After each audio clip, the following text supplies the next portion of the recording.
juga mungkin menyambung apa yang saya tanyakan juga tadi tentang trauma seumur, apakah ini juga trauma seumur hidup ataukah memang bagian dari memori yang tidak bisa dilupakan ini? Iya, iya saya sependapat ya seperti apa yang dikatakan oleh Ibu Rujana itu untuk memori, apalagi itu memori yang betul-betul menyakitkan ya, yang langsung menyentuh salah satu bagian daripada sistem otak kita, namanya sistem limbik yang terkait dengan perasaan itu memang susah untuk dihilangkan. Jadi trauma tsunami, trauma konflik itu kan termasuk istilah itu trauma yang katastrofik sifatnya ya, yang betul-betul istilah itu kalau kita bilang siapapun yang terpapar sama trauma itu dia akan tergoncang jiwanya, siapapun, walaupun nanti ada sebagian orang dia tidak akan tergoncang jiwanya. Tapi secara teoritis dikatakan siapapun yang kena dia akan tergoncang jiwanya. Dan saya rasa juga kita setuju mungkin masyarakat Aceh semua mengalami hal itu juga. Tergoncang nanti tergantung lagi daripada individu itu masing-masing. Ya. Nah itu susah untuk dihilangkan. Jadi yang ada gimana kita mengelola dengan upaya-upaya yang sehat pada saat timbul ingatan seperti itu. Misalnya seperti Ibu Nujana bilang tadi, begitu tercium udara, kadang ada yang langsung panik kan. Nah itulah yang kita kelola. Jadi aroma itu ya nggak akan mungkin bisa hilang. Aroma yang dikaitkan dengan peristiwa tsunami. Mungkin ada juga orang yang mengaitkan begitu lihat sebelum tsunami itu ada awan gelap ya. Begitu dia keluar dari awan gelap dia selalu menghubungkan ke peristiwa tsunami. Itu tidak akan bisa hilang memori. Cuma gimana dia itu bisa mengelola kecemasan dia pada saat muncul daripada awan hitam itu, atau dia bisa kecemasan dia pada saat muncul seperti aroma aroma atau udara yang sejuk pada saat peristiwa tsunami itu. Dokter, pertanyaannya kemudian kalau memang tidak bisa dihilangkan atau tidak bisa dikelola begitu timbul itu bagaimana? Nah itulah yang dikatakan oleh Ibu Nujana perlu terapi yang intens. Modalitas terapi itu kan bukan hanya obat-obatan ya. Maka seperti saya bilang tadi kan ada 3 faktor, biologik, psikoedukasi, dan sosiokultural.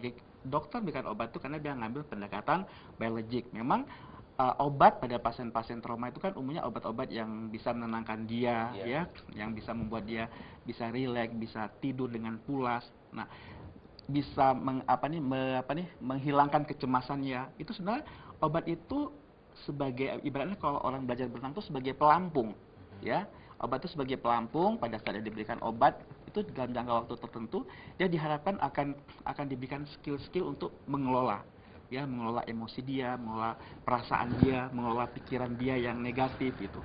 Nah pada saat dia sudah menemukan pola-pola yang sehat, itu obat itu lambat laun akan di stop. Jadi tidak dalam jangka panjang mengkonsumsi obat nantinya, justru dia nanti menambah masalah baru, jadinya ketergantungan dengan obat-obat psikotropika itu. Menyelesaikan masalah dengan masalah. Iya. Jadi modalitas terapi itu tidak terapi atau obat dalam psikiatri maupun psikologi itu bukan hanya sirup, tablet, injeksi, enggak itu. Konseling juga bagian dari terapi.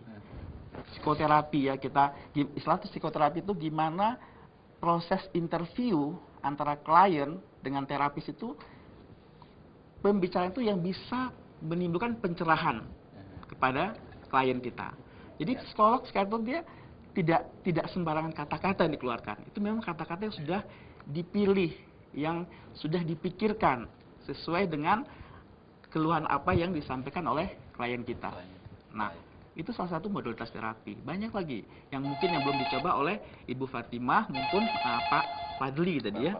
Tadi kan ada kultur dan lingkungan ya. Ini ingin saya tanyakan juga ini solusi untuk Pak Fadli. Namun kita terima dulu ini Pak. Ya, ada yang bergabung dengan kita. Assalamualaikum. Dengan Bapak. Halo. Halo. Pak Ismail ya. Pak Ismail, maaf Pak Ismail, Su TV ne pubuk baca. Ya. Ya Pak Ismail. Ya, Pak Ismail. Ya tadi memang ada Pak Ibu Fatimah juga dan Pak Fadli dan kali ini Pak Ismail. Silakan Pak Ismail di Pak Ismail. Halo. Ya, Pak Ismail di mana? Halo. Halo, ya Pak Ismail. Halo. Silakan. Halo. Silakan Bapak. Jadi menolak Nagatul di kampung Lut di Mulabu. Terus dekat dan Limpok. Jadi dan sama di hanya lupa di mantau di Baik. lu tu maupun dia Jawa nam boleh lo ada Jawa ni tak boleh itu berpura dengan marketing hanya tu sudah buat rapi di Oke. Iya. atau memang harus jawab dokter. Solusinya gimana? Gimana? Alam nanya dokter di dokter umum itu deh. Nah boleh sini bawa sini ada dokter. Kita kamu yang tahu kamu. Ini bahan apa? Tadi Nabi yang tu jaga dia mau dan jadi obat. Jaga obat kan gimana caranya? Aku jangan tahu apa dia buat tu. Baik. Assalamualaikum. Waalaikumsalam warahmatullahi wabarakatuh. Pak Ismail yang dari Belabuh yang salah, benar? Belabuh. Ya mungkin untuk Pak Ismail ini sedikit kepada Pak Tabrani ini Pak, penanganannya juga menyambung dari Pak Fadli tadi yang soal kultur dan juga Ibu Fatimah tadi yang tergantungan kepada obat. Ini ada kita melakukan terapi ataupun penanganan kepada hal seperti ini. Kalau kita sebenarnya yang kita lakukan hanya saja memberikan pelayanan dalam bentuk kita menyediakan tenaga memfasilitasi ya, tapi kita tidak menangani hal-hal semacam itu. Tetapi kalau boleh saya sedikit memberikan apa ya, karena saya juga tadi saya katakan saya juga salah seorang yang survivor yang selamat dari tsunami, karena saya juga kehilangan anak dan istri, kehilangan harta benda semua ya, termasuk kantor saya juga habis. Iya, Pak. Nah, jadi mungkin pengalaman-pengalaman dialami oleh Ibu Fatimah, Pak Fadli, saya pikir itu sama seperti saya. Saya sendiri juga ketika datang ke sebuah tempat yang sering dulu saya kunjungi dengan anak saya, itu sering sekali membuat goncang di hati. Jadi ketika mulai itu langsung saja gimana berdebar dan juga terkadang langsung sedih. Dan saya sering kadang-kadang sedang jalan itu juga ketika teringat anak, teringat keluarga, itu langsung gimana ya, perasaan itu seperti memang sangat nggak nyaman. Jadi akhirnya kita ingin saja seperti menangis gitu. Nah, jadi kondisi yang semacam ini sebenarnya saya sebagai orang yang saya katakan tadi mengalami itu, ya cara pendekatan saya mungkin karena saya berusaha untuk aktif di berbagai bidang. Saya bayangkan saja pada saat itu pada bulan Januari saya sudah mulai melakukan aktivitas.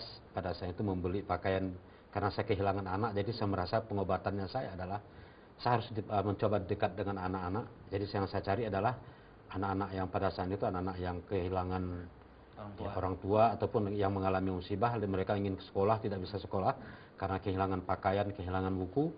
Jadi alhamdulillah saya langsung mengontak teman-teman yang ada di Jakarta, tolong kirimkan saya uang, dan saya langsung sendiri membeli pakaiannya dan saya langsung membagi.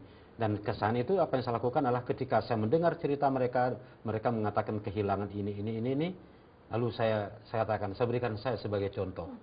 Saya juga kehilangan, Anda masih lumayan, Anda tidak kehilangan ini. Tapi kalau saya juga kehilangan semua. Tapi hari ini saya bersama dengan Anda, ya kita sama-sama berbagi sedih, berbagi suka. Jadi inilah yang bisa saya lakukan.